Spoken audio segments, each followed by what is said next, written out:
Leading a startup team? Whether you're delivering a sugar rush, stocking coffee, or getting a regular delivery of snacks, Office Depot has solutions that fit every startup culture, from getting those first business cards and stationery to ordering fleece pullovers with your new logo. To learn how Office Depot and the California Technology Council have partnered to bring you savings on all of these startup essentials and more, go to californiatechnology.org/member benefits. I'm Daniel Levine, and this is the Bio Report.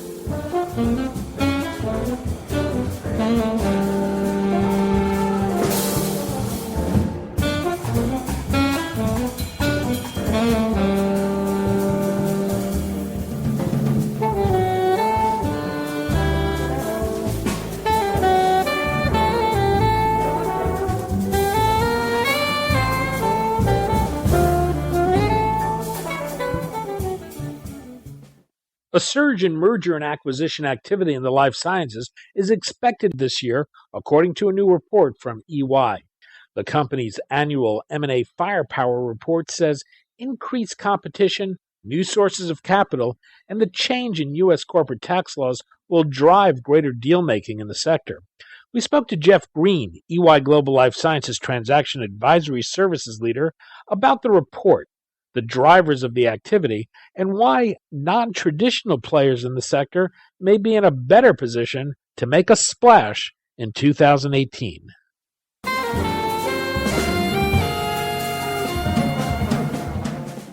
Jeff, thanks for joining us.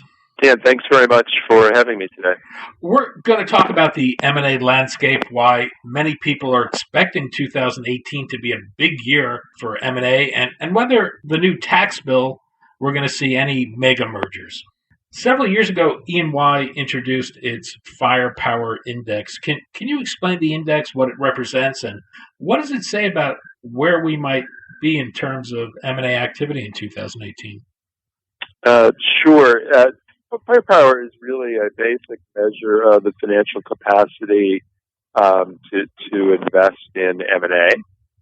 It looks at cash available, looks at debt capacity, looks at market capitalization. And the trend is definitely, on an aggregate basis for the sector, positive over the last few years. Plenty of firepower out there. I think, as you alluded to in your introduction, what's maybe held back activity a little bit in 2017 was the uncertainty around the tax legislation, and in particular repatriation of offshore cash, at least for U.S.-based companies. So now, with that uncertainty resolved, as you noted, that is definitely more optimism about M&A in 2018. You have a chart in your report showing market share among drug companies. How unusual is this industry in that no player has more than a 5% market share? Is that something peculiar to the drug industry, or does that foretell an inevitable consolidation? I think I would start with the latter point. I think this is I might not call it peculiar. It's that that this industry is, at least when we look on a macro basis, as we show in this chart, is relatively fragmented. And so while we haven't had many really large or so-called mega mergers really since 2009, in any volume, you certainly could make the economic rationale that there could be more going forward. And again, with the availability now of this offshore cash potentially, with more optimism generally about economic growth, and all the other pressures that the industry is facing around drug pricing, drug and device pricing, for example, you could definitely make the case that there's a likelihood of seeing some mega mergers in 2018 and beyond than we have over the last several years. I think that was probably a note of disappointment from some industry watchers that we didn't have any of those type of blockbuster deals.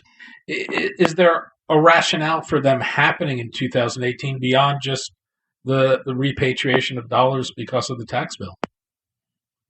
Yeah, absolutely. As I mentioned a minute ago, the continued pressure on pricing and keeping price increases down, or even keeping them non-existent, puts pressure on margins. The need to reduce costs has also been a driver in the past of mega mergers. The desire to rationalize supply chains has also been a driver of mega mergers in the past. It's also people have looked to improve their R&D odds through mega mergers in the past, which haven't worked out that way in most cases. But the other reasons, the back office reasons, merge, the increased scale to reduce fixed costs over larger volume, that continue to be the major sort of fundamental economic drivers of mega mergers. One thing that's likely to spark some activity in 2018 is a series of expected divestitures. What do you see on that front, and what will that tell us about the broader environment? Exactly. I think that we have a couple of divestitures that have been talked about, particularly in consumer health. We also see the potential for continued divestiture some of the specialty pharma and generics companies that, in hindsight at least, look over-leveraged. A lot of those were put together with a series of acquisitions that were based in part on fairly large price increases that haven't been borne out. And so we find some of those companies find themselves with too much debt and not enough growth. And there's definitely potential there for increased divestitures of various assets into the marketplace. There may also be some pressure there for mergers, or they could even end up becoming acquisition candidates from some of the other larger players with more firepower. I think a few years ago there was a theme that big pharma was now going to have to compete with big bio for M&A deals. Is that true this year? Do you think there's going to be competition between big bio and big pharma? And are we going to see anything like we saw with the patent cliff in pharmaceuticals a few years back, with biotech expiring patents driving the need for acquisitions, or at least deal making? I think yes to both of those. Starting with the last one, I think you are starting to see pressure on the big biotech companies to replace revenues for drugs that are going off patent, or where revenue growth have just slowed down. You think about that particularly in the HCV space. In terms of competition between pharma and biotech, yes, absolutely, particularly for the most desirable assets. And as we said earlier, both groups have plenty of firepower. In fact, biotech has been relatively reluctant to in the past, but I think because of some of the other pressures that we've talked about, we would expect that there's a fair amount of for them to ramp up their M&A in 2018. Some of the potential acquirers had stumbles in 2017. Is there any vulnerability out there that make a potential acquirer more of a target in 2018? Certainly, that's a general theme across the board. Is your stock price is based on certain expectations, R&D results, for example, future R&D results. When those expectations aren't met, and your stock price takes a hit, it always increases your vulnerability to potential kvetching by investors, particularly activist investors, and we've seen some of that activity or continued activity by activist shareholders in the industry. And it more generally, dissatisfaction among your leads to management rethinking what its growth plan should be, and they make them a little bit more inclined to do M&A. We talked about the competition between big pharma and big bio, but there seems to be a far more three-dimensional level of competition than in the past. One thing you expect to see is Asian buyers and particularly China become more active. What do you see on that front, and how might it reshape the M&A environment? A couple of factors there. Lots of financial capacity, lots of firepower in among financial players, as well as corporates that have growth ambitions. I think that the Chinese government in particular has been more selective about which sectors it's allowing or encouraging outward investment. I think there is among those that are you to see some outward investment. China. The other dimension is that those investments, particularly minority investments, strategic investments, make it easier for smaller and emerging biotech companies to take their drugs farther along the development cycle and delay an M&A exit, if you will. So those are some of the factors we see. So let's say non-M&A, non-traditional sources of capital, at least historical forces that we see at work coming out of, say, Asia there. And is there any theme to the types of investments those companies might be looking for in terms of technology or indication? It's been fairly widespread. It could be all of the above. I think looking for new markets, looking for their own products to the extent that they're in your various therapeutic areas. It could also be looking for distribution. It could also be a search for innovative products and technology and R&D capabilities to bring back home to their home markets. The other thing you talk about in this year's report is the rise of the non-traditional player and the fact that some of these non-traditional players may have more firepower for M&A deals than biotechs and pharmas.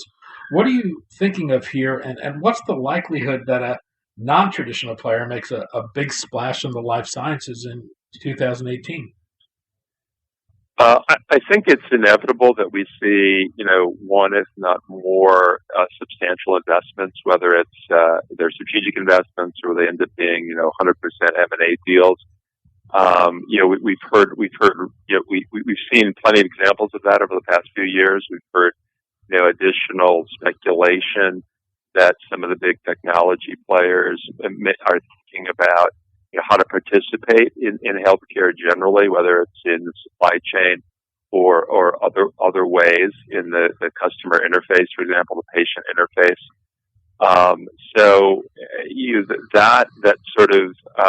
That potential for disruption, coupled with a tremendous amount of firepower among these companies, and there's also a chart in our report that kind of compares the firepower of a few of the tech companies versus sort of the top 65 or so companies that we follow in the life sciences space, and you find that the tech companies' firepower is at least on par with, if not in excess of that entire group of life sciences companies. So there's plenty of capacity out there if they wanted to make a move to buy into the supply chain or to buy into another segment of the life sciences and healthcare space. We expect there to be continued activity there going forward. Just to kind of give a long-winded answer to your very good question. Are you thinking here, though, of things like bioinformatics and digital health and things where technology and biology meet up with each other, or moving into things like actual drug development? I think less drug development, more, as I say, the patient interface, using the technological prowess to help create platforms of care in which you're consolidating, integrating the various sources of information and data that's available. It could also be making supply chains more efficient and more transparent. We've talked a lot about, the industry has talked a lot about drug pricing and the fact that there are lots of different steps in the process from manufacturer to patient, manufacturer to physician. To the extent that some of these companies could provide more transparency and more efficiency, that even some CEOs and pharma CFOs have commented on the fact that could be good for the industry. So it's both about sort of patient engagement and building sort of data enabled healthcare platforms, as well as improving the supply chain. The M&A deal-making environment generally rests with the guys with the money when capital markets may be unwelcoming. But there appears to be plenty of money out there right now giving emerging technology companies choices. How does that shape the deal-making environment today? It's a very good question. I think that it means a number of things. That the most desirable acquisition targets are going to be fully valued in the end, which means that the potential buyers are going to need to be very clear on their strategic rationale, as well as rigorous in their valuation and creative in structuring, so that they're sharing risk and rewards with the selling company appropriately. We don't like to talk about specific deals or companies, but you can look at a creative structure like what J&J did with Actelion, and how that deal was structured, in which basically the R&D part of the business was carved out and stayed with the sellers as a way to satisfy the needs of both buyer and seller going forward. So it's about rigorous strategic and financial due diligence, evaluation. It's also about creative structuring in order to accommodate the fact that the most desirable targets have alternatives. They have alternative buyers, and they probably, as we've said earlier, have alternative sources of capital in order to fund future development. Is there a threat that prices get too frothy, that it may keep buyers at bay, and this big 2018 year everyone's expecting may not live up to their expectations? It's always a threat, and it's always, as you know, been a topic for years and years. But it seems like the secular trend is that equity prices continue to go up generally, and it keeps some people away, but others find the economics make sense for them to pay up for the most interesting assets that hopefully that they can add value to as part of their own company.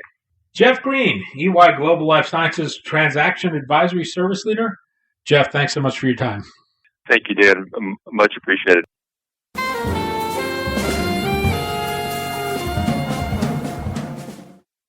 Thanks for listening. The Buyer Report is a production of the Levine Media Group.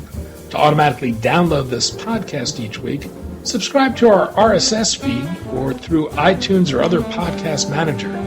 To join our mailing list, go to levinemediagroup.com. We'd love to hear from you. If you want to drop us a line or are interested in sponsoring this podcast, send an email to danny@levinemediagroup.com. Special thanks to Jonah Levine, who composed our theme music, and the Jonah Levine Collective, which performs it.